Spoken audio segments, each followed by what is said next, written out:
दोस्तों, बनारस में पिछले कई दिनों से आपने देखा होगा कि एसओजी 2 का जब से गठन किया गया है कमिश्नर मोहित अग्रवाल जी की तरफ से, हर दिन नित नए-नए घोटाले उजागर हो रहे हैं।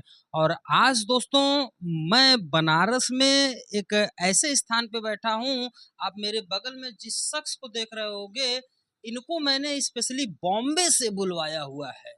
और सोच लीजिए कि कोई व्यक्ति अगर बॉम्बे से रातों रात चलकर आया है बनारस में, तो मामला जरूर कुछ न कुछ संगीन होगा।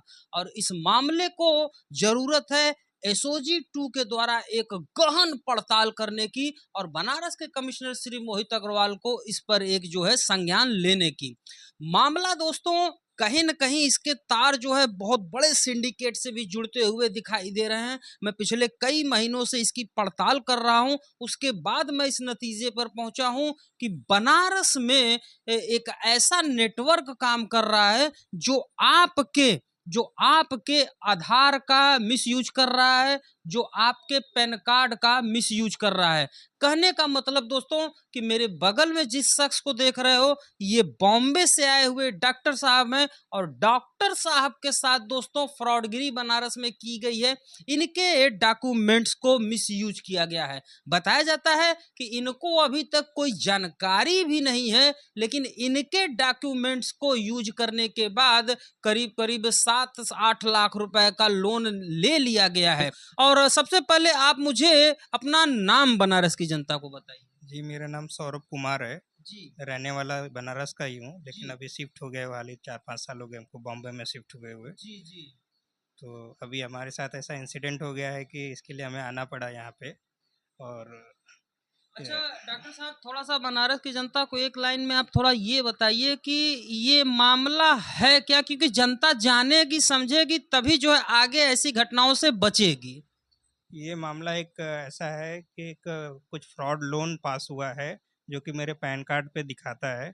और ये हमको ये बात का पता तब चला जब हम खुद लोन लेने के लिए गए थे। एक तो हम का ये हमारा लोन क्या बोलते हैं, पैन कार्ड हमारा जब चेक किया गया तो उस पे दिखाया गया कि आपके ऊपर ऑलरेडी 7.5 लाख का लोन है, जो कि मैंने नहीं लिया हुआ है वो लोन। तो बाद में इंक्वायरी करने पे पता चला था कि ये कहीं किसी बनारस में ही किसी बैंक से लोन लिया गया है, और जिसने लोन लिया है उसके पास भी पैन कार्ड है। ऐसा ऐसा बैंक वालों ने कुछ डिटेल बताया था, लेकिन कुछ भी रिटन डिटेल नहीं मिला है मेरे को।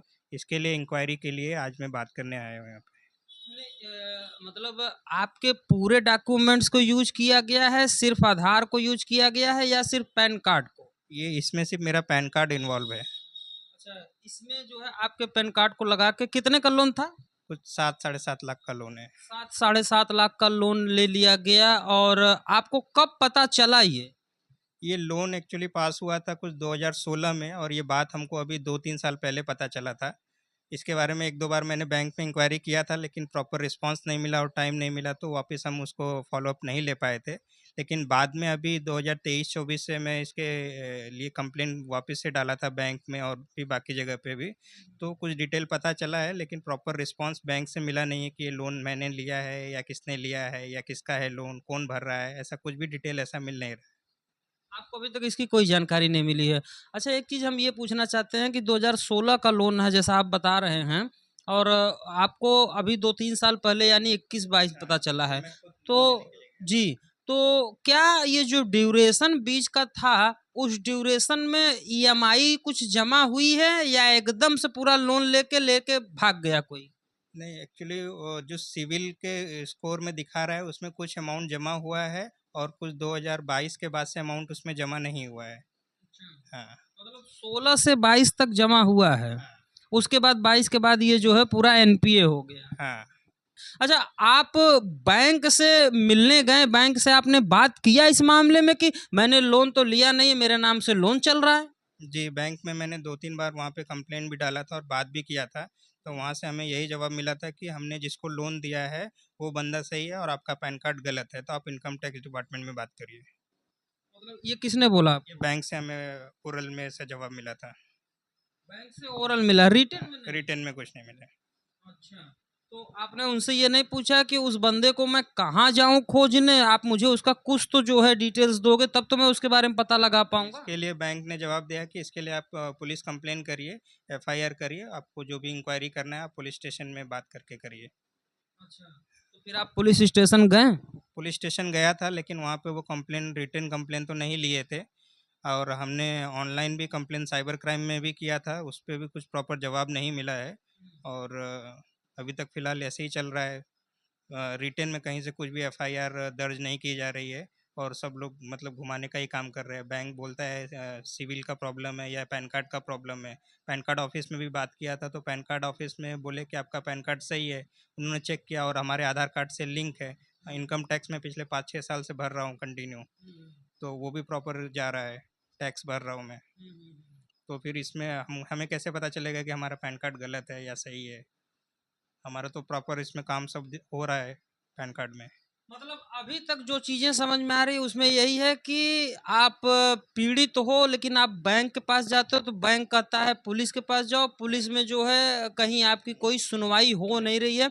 सबसे बड़ा दुर्भाग्य की बात है दोस्तों कि आप देख लो कि एक आदमी के साथ 2019 में 2016 में एक फ्रॉड होता है और इतने समय बीत जाने के बाद भी अभी तक इस मामले में किसी तरह की पुलिस कार्रवाई न हो पाना कहीं न कहीं बनारस जैसे शहर में जो कि प्रधानमंत्री नरेंद्र मोदी जी का संसदीय क्षेत्र है, एक सेंसिटिव क्षेत्र है और इस तरह का इनके साथ साइबर फ्रॉड किया गया है, तो बैंक की भूमिका भी कहीं संदिग्ध दिखती है, लेकिन प्रशासन की तरफ से, पुलिस की तरफ से किसी भी तरह की इनको मदद न मिलना अपने आप में बहुत बड़ा सवालिया निशान खड़ा करता है। इस मामले में आपकी मुलाकात जो है बनारस के पुलिस कमिश्नर श्री मोहित अग्रवाल जी से हुई, आपने उनके पास कोई कंप्लेंट पहुंचाने की प्रयास किया? जी, डायरेक्ट तो मुलाकात नहीं हुई लेकिन हमने उनके ऑफिशियल जो वेबसाइट है मेल किया था, उस पर हमारा जो भी प्रॉब्लम था हमने बताया था, और हमने एक रिटन पोस्ट से भी रिटन कंप्लेन भेजा हुआ है उनके पास, लेकिन अभी तक ऐसा कुछ जवाब मिला नहीं है। अभी तक कोई जवाब नहीं आया है।